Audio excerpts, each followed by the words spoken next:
Ji Assalamu alaikum. I am Professor Ishtiaq Ahmed, and in this video we will discuss about human memory. Let's define memory. Memory is an organism's ability to store, retain and recall information and experiences. Second definition of memory is our ability to encode, restore, retain and subsequently recall information and past experiences in the human brain. Memory basically एक ऐसी ability है इंसान की जो store करती है, retain करती है, बरकरार रखती है एंड रिकॉल करती है इंफॉर्मेशन को जब हमें ज़रूरत होती है। तो ये 3 स्टेप में मेमोरी को डिफाइन किया जाता है: store, retain and recall. Second definition में इसमें 4 किया जाता है, 4 फेजेस हैं। पहले एनकोडिंग, फिर स्टोर, फिर रिटेन, फिर रिकॉल। देखें, अगर आपने कोई चीज़ स्टोर की है तो उसको बरकरार भी रखना है ना। ये ना हो कि आप याद करें कोई लेसन तो आपसे अगले दिन पूछा जाए कि हाँ जी क्या याद किया, तो आप कहें जी मुझे तो कुछ याद नहीं। या आप पेपर में एक दिन पहले पढ़ते हैं, पेपर में जाते हैं तो रिकॉल नहीं कर सकते। क्यों नहीं कर सकते? क्योंकि आपने रिटेन नहीं किया, बरकरार नहीं रखा उसको। तो उसको बरकरार भी रखना है और जब ज़रूरत पड़े तो उसको रिकॉल भी कर सकते हैं हम जी। ये टाइप्स ऑफ मेमोरीज हैं: sensory memory, short term memory, long term memory. 3 types of memory: sensory, short term and long term. आगे लॉन्ग टर्म की टाइप्स हैं explicit and implicit memory. Explicit memory को डिक्लेरेटिव भी कहा जाता है और इम्प्लिसिट को प्रोसीजरल मेमोरी भी कहते हैं। डिक्लेरेटिव मेमोरी जो है या एक्सप्लिसिट मेमोरी है, इसकी 2 टाइप्स हैं: एपिसोडिक एंड सिमेंटिक मेमोरी। अब हम इनको डिटेल में देखते हैं कि ये क्या है। सबसे पहले sensory memory. Sensory memory is the shortest term element of memory, the ability to look at an item for a second and then remember what it looked like. It is processed approximately 200 to 500 millisecond after an item is perceived. Sensory memory basically ऐसी memory है जो with in seconds होती है। Second में आप just चीज़ को sense करते हैं। आप ट्रैवल कर रहे हैं, आपके पास से गाड़ियाँ गुजर रही हैं, अगर हमसे आपसे पूछें इवन कि कौन सी कलर की गाड़ी गुजरी है तो आप कलर तो बता सकते हैं, लेकिन ना उसकी नंबर प्लेट बता सकते हैं, ना उसकी स्पीड बता सकते हैं, ना उसकी कंपनी बता सकते हैं। जस्ट आपने सेंस किया। लेकिन वही गाड़ी अगर खड़ी हो, आप उसको ऑब्जर्व कर रहे हो अच्छी तरह, आपने देखा है आगे पीछे से, उसका नंबर भी देखा है, कलर भी देखा है, कौन से लोग बैठे हैं उसके अंदर उनको भी देखा है, कुछ मिनट्स के लिए या आधे घंटे के लिए आप उधर खड़े रहें तो वो आपको अच्छी तरह याद हो जाएगी। उसको हम शॉर्ट टर्म मेमोरी कहते हैं। सेंसरी मेमोरी जिसमें आप जस्ट सेंस करते हैं। आप ट्रैवल कर रहे हैं, बहुत सी बोर्ड, साइन बोर्ड आपके पास से गुजरते हैं, आप जस्ट सेंस करते हैं। थोड़ी दूर जाके आपको पीछे वाला याद नहीं होता क्योंकि आपने जस्ट सेंस किया है। तो इसको हम सेंसरी मेमोरी कहते हैं। Second term is short term memory, working memory भी इसको कहा जाता है। इसकी डेफिनेशन क्या है? Is where memory is recalled without practicing something that happened recently. Short term memory is dependent on the region of the frontal and parietal lobes, acts as a kind of scratch pad for temporary recall of the information which is being processed at any point in time and has been referred to as the brain post-it note। Brain जो है वो post कर देता है note को, ये just एक scratch pad की तरह। वर्किंग मेमोरी क्या आप लिखते हैं, साफ कर, जिसको हम डेली बेसिस पे कहते हैं।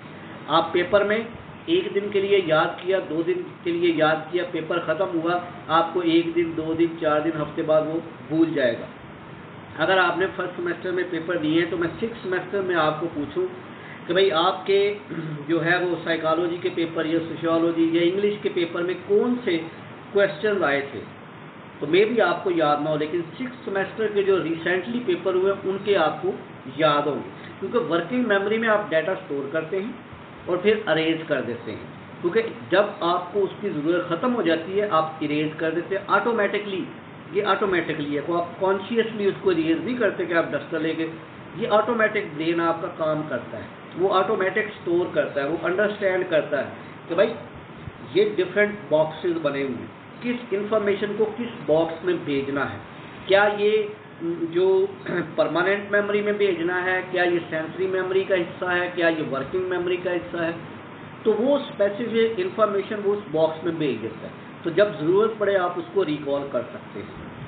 अब ये होता है लॉन्ग टर्म मेमोरी में, जिसमें आप बहुत सी ज़रूरत की चीज़ें सेव कर लेता है आपका माइंड। उसको पता होता है कि ये मेरी ज़रूरत की है, ये ज़िंदगी में कहीं ना कहीं मुझे काम आएगी। लॉन्ग टर्म मेमोरी की definition is the ability to store more information for long periods of time, lifetime, like phone numbers, names and address from when we were kids. हमें बचपन से नाम, एड्रेस, फ़ोन नंबर याद होते हैं, school का, घर का, दोस्तों के घर का नाम, उनके एड्रेस, उनके फ़ोन नंबर, ये हमारी परमानेंट मेमोरी का हिस्सा है, लॉन्ग टर्म मेमोरी का हिस्सा है जो लाइफ टाइम के लिए है। अब आपका माइंड ऑटोमेटिकली इन चीज़ों को सेव कर रहा है डिफरेंट बॉक्सेस के अंदर कि भाई किस बॉक्स में किस इंफॉर्मेशन को सेव करना है। He knows very well about the information and experiences whom it to save. Long-term memory can store much larger quantities of information for potentially unlimited duration, sometimes a whole lifespan. Its capacity is immeasurable large. Long-term memory का जो box है वो बहुत बड़ा है, उसमें information mind के अंदर लाइफ टाइम के लिए रहती है और बहुत क्वांटिटी में आप इंफॉर्मेशन सेव कर सकते हैं। उस इट्स कैपेसिटी इज इममेजरेबल लार्ज, बहुत लार्ज है, हम मेजर नहीं कर सकते। देखा ना, एक आदमी जो जिसकी उम्र आज 80 ईयर्स है या 90 ईयर्स है, उससे हम अगर पूछेंगे पाकिस्तान बनने की वक्त के जो हालात हैं आपको याद है, तो वो हमें बताते हैं। लोग, बहुत से लोग ऐसे हैं जिन्होंने वो एक्सपीरियंस किया, वो हमें बता सकते हैं। या एक 60 साल का आदमी है, उससे हम पूछें कि भाई आपने जॉब, आप रिटायर हुए हैं तो आपने जॉब कहाँ से स्टार्ट की थी, कब पेपर दिए थे, उसको सब याद होता है। तो ये उसके लॉन्ग टर्म मेमोरी का हिस्सा है। Long term memory is often divided into two further main types, explicit memory which is declarative, which is called declarative memory, and implicit memory which is often called procedural memory. Declarative memory के आगे bracket में लिखा है knowing what is memory of facts and events. Facts and events, जो आपके इर्द गिर्द events होते हैं, जो फैक्ट्स हैं इस दुनिया के बारे में, ज़मीन, चांद, सूरज, सितारे, नाम, कंट्रीज़ के नेम, ये सारे फैक्ट्स हैं जो आपकी एक डब्बे में सेव हैं। उस डब्बे का नाम उन्होंने डेक्लेरेटिव मेमोरी रखा हुआ है। And refer to those memories that can be consciously recalled, और आप उनको रिकॉल कर सकते हैं जब ज़रूरत पड़े, उन फैक्ट्स को, उन इवेंट्स को। ये 2 साल पहले ईद गुजरी थी, हमने ये कुर्बानी की थी। आज से 10 साल पहले जनाब मैं नॉर्दर्न एरियाज़ के ट्रिप पे गया था सवात में, या किसी और गिलगित बल्तिस्तान गया था, मैं स्विट्ज़रलैंड गया था। तो वो इवेंट्स आपको याद होते हैं, आप उनको रिकॉल कर सकते हैं। It is sometime called explicit memory since it consist of information that is explicitly stored and retrieved, although it is more probably a subset of explicit memory. तो ये एक ऐसी मेमोरी है जिसमें फैक्ट्स और इवेंट्स स्टोर हो जाते हैं। Declarative memory can be further divided into 2 subdivisions. वो कौन सी हैं जी? Episodic and semantic memory. अब इनको देखते हैं कि ये जो एक्सप्लिसिट मेमोरी या डेक्लेरेटिव मेमोरी की 2 टाइप्स हैं, एपिसोडिक एंड सिमेंटिक, ये क्या हैं? पहले नंबर पे है जी episodic memory. Episodic memory represents our memory of experiences and specific events. देखिए यहाँ पे 2 चीज़ें आपको मैंने बताई हैं, आपने 2 याद रखनी है। डेक्लेरेटिव मेमोरी की 2 चीज़ें सेव होती हैं, फैक्ट्स एंड इवेंट्स। अब यहाँ पे एपिसोडिक है और सिमेंटिक है, नीचे टाइप्स है। तो जो इवेंट्स हैं वो एपिसोडिक में सेव होते हैं, जो फैक्ट्स हैं वो सिमेंटिक में सेव होते हैं। एपिसोडिक बिल्कुल सेम जैसे एपिसोड चलती है, इवेंट हर साल ईद आती है, बड़ी ईद आती है, तो ये एक क्या है? Episodic memory. रमज़ान आ गया जी हर साल, तो ये एपिसोडिक मेमोरी। सिमेंटिक में सेव होते हैं आपके फैक्ट्स, दुनिया के बारे में फैक्ट्स। तो यहाँ पे आप देखते हैं episodic memory represent our memory of experiences and specific event in time in a serial form from which we can reconstruct the actual events that took place at any given point in our life. It is memory of autobiographical events, times, places, associated emotions and other contextual knowledge that can be explicitly stated. Individuals tend to see themselves as actors. Individuals tend to see themselves as actors in these events, and emotional charge and the entire context surrounding an event is usually part of the memory, not just the bare fact of the event itself. सिर्फ event की जो चीज़ें हैं, time, places, emotions उसके साथ जो जुड़े हैं, जैसे मैंने आपको ईद का, रमज़ान का बताया, तो ये चीज़ें जो इवेंट्स की हैं वो एक एपिसोड चलती है, वो एपिसोडिक में सेव होती है, और जो दुनिया के बारे में फैक्ट्स हैं वो सिमेंटिक में सेव होते हैं। जैसे ये देखें, meanings, concepts, knowledge about external word, symbols, जैसे हम मैकडोनल्ड की पिक्चर, शेल का पेट्रोल पंप की पिक्चर, मोटरवे पर ट्रैवल करते हुए जो ट्रैफिक रूल्स आते हैं, वो मोटरवे पर ट्रैफिक सिग्नल जो है ये आपके फैक्ट्स हैं दुनिया के बारे में। तो आप इन सारी चीज़ों को अपनी मेमोरी में सेव रखते हैं, उस मेमोरी को हम कहते हैं सिमेंटिक मेमोरी। देखिए इसमें ये नीचे एग्जांपल दी हुई है, such as types of food, capital cities, social customs, functions of objects, vocabulary, understanding of mathematics. Much of semantic memory is abstract and relational and is associated with the meaning of verbal symbols. Symbols की सूरत में हम इनको save रखते हैं, जो दुनिया का इल्म है। इस खाने को कहते हैं जी semantic memory। लास्ट पे है जी procedural memory, knowing how, procedure is the unconscious memory of skills and how to do things, particularly the use of objects or movements of body such as playing a guitar or riding a bike।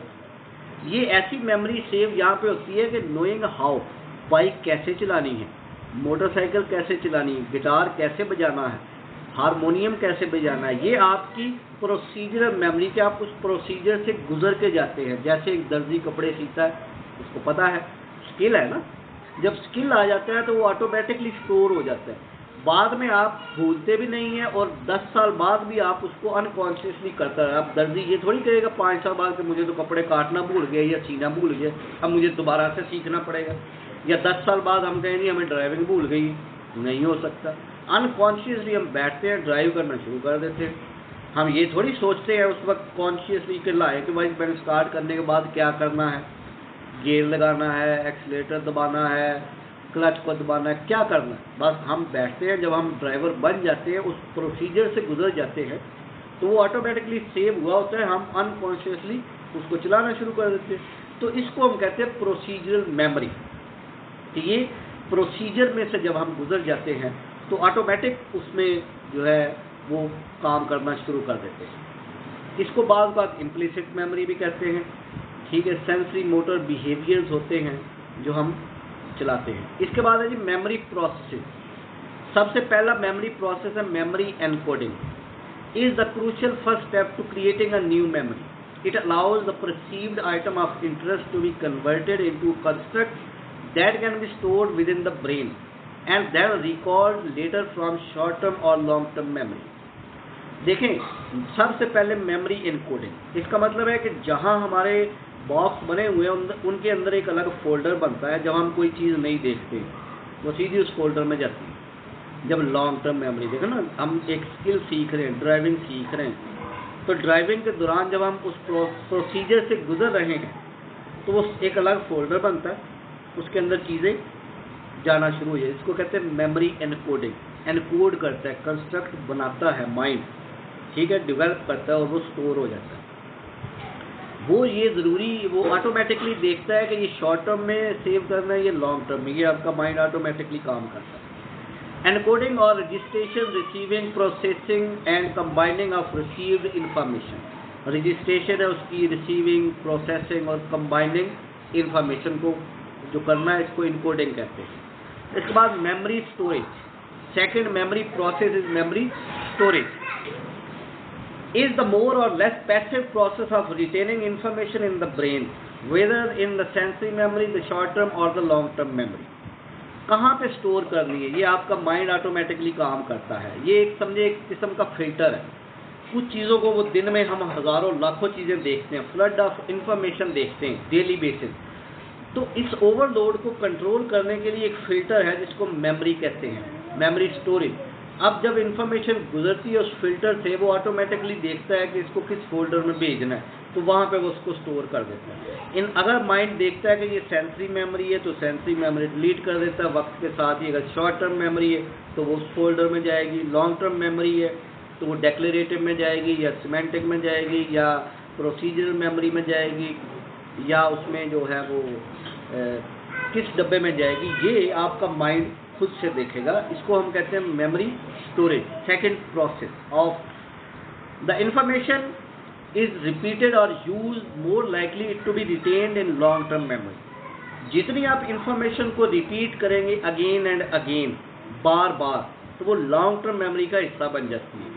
हमें घर का address क्यों नहीं भूलता, हमें office, job या school का address क्यों नहीं भूलता, क्योंकि रिपीट हो रहा है, हम डेली बेसिस पे कर रहे हैं, तो वो परमानेंट ही लॉन्ग टर्म मेमोरी का हिस्सा बन जाता है, वो कभी नहीं भूलता। Third process of memory is memory recall, retrieval. Retrieval वो है कि जब हमने मेमोरी सेव तो कर ली, स्टोर कर, अब रिट्रीव भी तो करना ना, जब ज़रूरत पड़ी रिकॉल भी करना है, उसको हमें इंफॉर्मेशन चाहिए। तो उस थर्ड प्रोसेस को हम कहते हैं मेमोरी रिकॉल। रिट्रीवल, रिकॉल और collection, calling back the stored information in response to some cue for use in the process or activity। किसी प्रोसेस या एक्टिविटी के सिलसिले में हमें वो इंफॉर्मेशन दरकार है तो हम उसको रिकॉल करते हैं। मैंने बिजली का काम सीखा, ठीक है, अब मुझे एक बंदा कहता है यार मेरे घर में कुछ प्रॉब्लम है बिजली की, तो आए मेरे साथ। अब मैं चला गया, अब मैंने वो जो सीखी है मेरी लर्निंग है उसको मैं रिकॉल करूँगा कि यार इस वायर को कहाँ पे लगाना, क्या खराबी क्या है, चेक करूँगा। तो वो मेमोरी रिट्रीव मैं कर रहा हूँ, रिकॉल कर रहा हूँ कि भाई ये यार ऐसे था, इसको मैंने ऐसे सीखा था, इसको ऐसे यूज़ करना है इंस्ट्रूमेंट को, तो ये मैं रिकॉल कर रहा हूँ। मैंने स्टोर की है तो रिकॉल कर रहा हूँ, अगर स्टोर ही नहीं तो रिकॉल नहीं होगी।